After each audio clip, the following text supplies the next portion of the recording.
Mi nombre es Blanca Jacqueline Centeno Trejo, soy profesora universitaria de la Benemérita Universidad Autónoma de Puebla. Hoy quiero platicar con ustedes un tema muy importante que se denomina la UNESCO y la educación internacional, reflexiones para una propuesta conceptual a la luz del derecho internacional.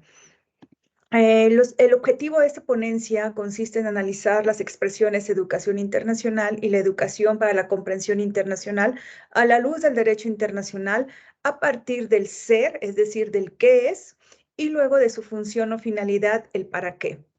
Se intenta dar respuesta a estos dos cuestionamientos y con ello proporcionar al lector reflexiones conceptuales para comprender la educación internacional como un proceso, como programa y como motivación. Se va a replantear el sentido y el alcance de estas expresiones en razón de su generalidad y vaguedad. La metodología que se utiliza es simplemente un análisis de las palabras preexistentes y significados inmersos en las expresiones educación internacional y educación para la comprensión internacional a partir del qué es y del para qué, y que son expresiones que vagamente describe la UNESCO. La discusión y los resultados tienen que ver con que en México existe un programa que se llama PRONACES, Programas Nacionales Estratégicos, y tiene un apartado sobre educación, donde brinda cierta importancia y relevancia a este término. Y bueno, que no necesariamente la descripción que hace la UNESCO representa la voz de todos, ¿no? En su contenido. En ese sentido, se propone una reflexión conceptual con ayuda de la consulta de instrumentos jurídicos internacionales y definiciones que nos van a permitir precisamente aportar parte de lo que considera la de la voz, el qué es y el para qué es de la educación internacional. A manera de antecedente, quiero comentarles que las expresiones educación internacional y educación para la comprensión internacional, según Martínez de Morentín-Goñi, fueron acuñadas desde 1974 por la UNESCO en un intento para su definición en principalmente dos documentos, en las decisiones del Consejo Ejecutivo de 1946 hasta el 2004 y la recomendación sobre la educación para la comprensión, la cooperación y la paz internacionales y la educación relativa a los derechos humanos, las libertades fundamentales, que este fue un instrumento inspirador para la realización de la educación para la paz, los derechos humanos y la democracia. Ahora, la educación internacional se tornó necesaria para evitar la guerra, la violencia y promover la cooperación para alcanzar fines humanitarios contenidos en la Carta de las Naciones Unidas, suscrita en 1945, y la Declaración Universal de los Derechos Humanos, posteriormente en 1948. En caso de guerra, bueno, los convenios de Ginebra que nos detallan lo que conocemos como el jus in bellum y el jus ante bellum, que para proteger a las víctimas de la guerra, y en las decisiones y recomendaciones de la UNESCO que se han llevado a cabo en distintos decenios, donde se ordena y de alguna forma se resume el desarrollo de este principio constitucional, o sea, que está presente en diversas constituciones de varias partes del mundo, que es la educación orientada para la comprensión entre los pueblos. Este proceso continuó en 1995 con la aprobación de un plan integrado sobre la educación para la paz, los derechos humanos y la democracia. A la fecha, ambas expresiones que forman parte del objeto de análisis de esta ponencia siguen siendo amplias, indefinidas y vagas, cuyo intento de conceptualización ha ido variando según los distintos enfoques en el espacio, en distintas naciones y en el tiempo, en distintas generaciones. Martínez de Morentín de Goñi afirma que para la UNESCO la educación internacional es un proceso que desemboca en comprensión, cooperación y paz internacionales. Así de corta e indefinida es la expresión aludida al interior de la UNESCO. Ellos mismos hicieron la pregunta de si la educación, la ciencia y la cultura servirían para promover y mantener la paz y la seguridad.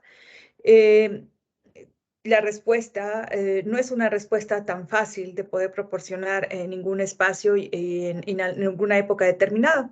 Bueno, En este contexto se analizan los componentes definicionales de estas dos expresiones como propuesta terminológica de la UNESCO para discutirla y reflexionarla en un entorno complejo y crítico que es el que estamos actualmente viviendo, ya que las expresiones dan por hecho el entendimiento de las mismas. Sin embargo, es necesario replantearlas a partir del ser, es decir, del qué es, para poder ver su sentido y alcance.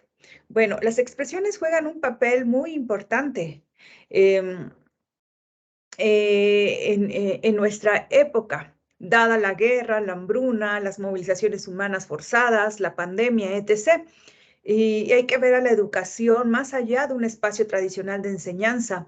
En ese sentido, la ponencia la separamos en 4 apartados, en el qué es y para qué es, el de la educación internacional como proceso, como programa y como motivación.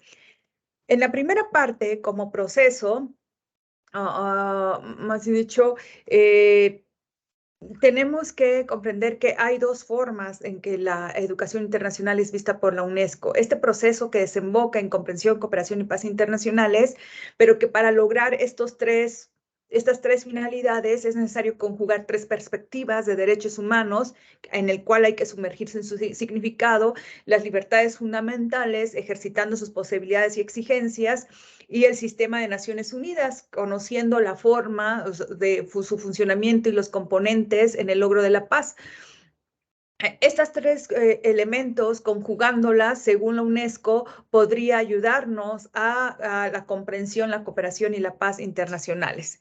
Son 3 enfoques que realmente tampoco son tan fáciles de comprender, ¿no? Uno de los elementos que postula la UNESCO es que hay que impregnar estas acciones y materias del sistema educativo.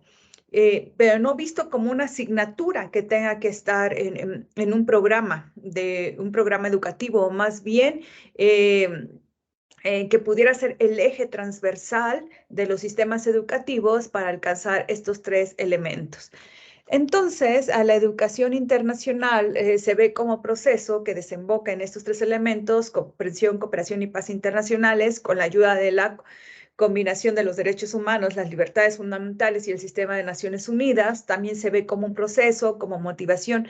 ¿Pero para qué? Para lograr esa comprensión internacional, para impregnar todas las acciones y materias del sistema educativo y articularse con todas las acciones y materias de ese sistema educativo según los contextos culturales, sociales de cada país que forma parte de las Naciones Unidas. Ahora, es importante entender o poder reflexionar sobre hacia dónde vamos, ¿no? Sabemos que en este tema existe una brecha de observancia y de buena gobernanza, así como del cumplimiento del principio de Estado de Derecho, por ejemplo, que merece un análisis y reflexión profunda. Los informes de las relatorías y observadores de las Naciones Unidas son desagradables y alarmantes en las distintas regiones del mundo, y pues vale la pena reflexionar sobre cómo impregnar en la mente de los ciudadanos una concepción internacional o cuasi universal de la educación en estos tópicos, ¿no? Es una pregunta que tendríamos que hacerse, principalmente los estados. Y si es posible avanzar en la asimilación de la educación internacional con temas vitales todavía pendientes por resolver. ¿Qué es lo que realmente persigue la UNESCO u otros organismos internacionales en relación a este tópico? Bueno, en primer lugar, eh, o de manera previa para comprender las posibles respuestas que nos darían estas preguntas, pues también viene otra serie de preguntas que tendríamos que plantearnos o plantearle al Estado: es ¿a qué proceso nos referimos? ¿Cómo se llama ese proceso? Si de entrada nos están diciendo que la educación internacional es un proceso, ¿a qué conjunto de fases sucesivas se refiere? ¿En qué sistema se encuentra este proceso? ¿En el de las Naciones Unidas o en el del propio de los estados-nación de este planeta? ¿Cómo se va dando ese aspecto sucesivo a fin de alcanzar estos 3 resultados de la comprensión, cooperación y paz internacionales? Eh, eh, No es tan fácil, por eso es que cuando una institución, un organismo internacional intenta describir el contenido de unas expresiones o frases, a veces se da por hecho que todos tuvimos voz en ese intento de descripción o que todos lo entendemos de la misma manera o que todos vamos en el mismo proceso, entendemos las fases sucesivas y que los resultados, bueno, mm, son deseables. La educación internacional, bueno, como programa, tiene que ver con que los estados y sus instituciones deberán proyectar de manera ordenada y sistemática en sus distintos niveles y con distintas categorías y también metodologías a la educación internacional en el marco de los derechos humanos como un eje transversal de la educación principalmente pública. Es mucho más alejado cuando hablamos de la educación privada, sobre todo en países, por ejemplo, de América Latina. Y en la medida de lo posible, en la educación privada, los objetivos y propósitos de las Naciones Unidas. Y sus principales instrumentos inspiradores, como ya sabemos, la Carta de las Naciones Unidas es un documento inspirador que contiene muchos anhelos, muchos fines difícilmente de alcanzar. Entonces, transversalizar la igualdad, la cooperación, la paz es todo un reto en los ámbitos de las distintas gobernanzas actuales. La Asamblea de las Naciones Unidas adoptó la Agenda 2030, muy conocida, para el desarrollo sostenible como parte de su programa, pero para ejecutarla es necesario educar internacionalmente, por lo menos es lo que ellos dicen, a todos. Sin embargo, la agenda contiene tópicos tan complejos, distintos y complicados que dejará de lado las propias concepciones de las personas, grupos o incluso estados. Las libertades fundamentales dejarán de ser entendidas en una concepción tradicional para dar paso a una universalización del pensamiento y conducción uniforme de la humanidad en un afán de aplicarla por ser el plan de acción a favor de las personas, el planeta, para alcanzar una prosperidad que también tiene la intención de fortalecer la paz universal. Pero vale la pena preguntarse, ¿cuál paz? Si actualmente estamos viviendo en una condición de guerra, de amenaza de guerra constante, la violencia ha aumentado, la discriminación sigue presente, la amenaza a la seguridad alimentaria, el aumento de la pobreza, ¿no? Etc. El acceso a la justicia sigue siendo una aspiración eterna, un sueño, una utopía. Entonces, la Agenda 2030 seguirá estando vigente aún en el actual mundo complejo en el que nos encontramos. Bueno, la otra parte de la descripción de la educación internacional o para la comprensión internacional es entenderla como una motivación, ¿no?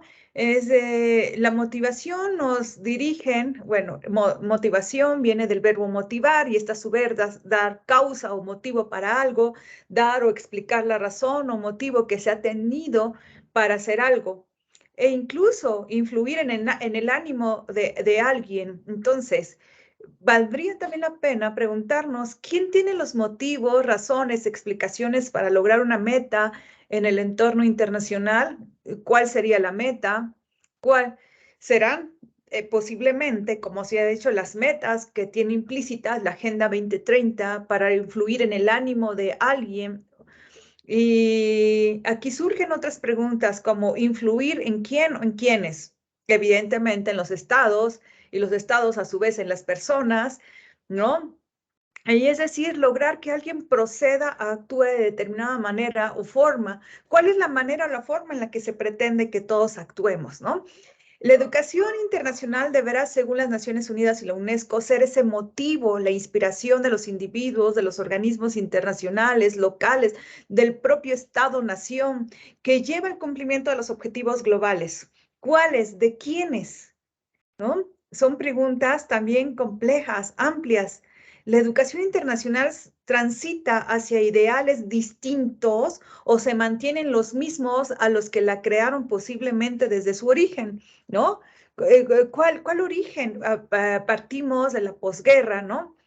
Las personas, los ciudadanos, los grupos, los estados, las naciones, los organismos internacionales, la comunidad política internacional, ¿no? Tuvieron ideas distintas a los del siglo XXI.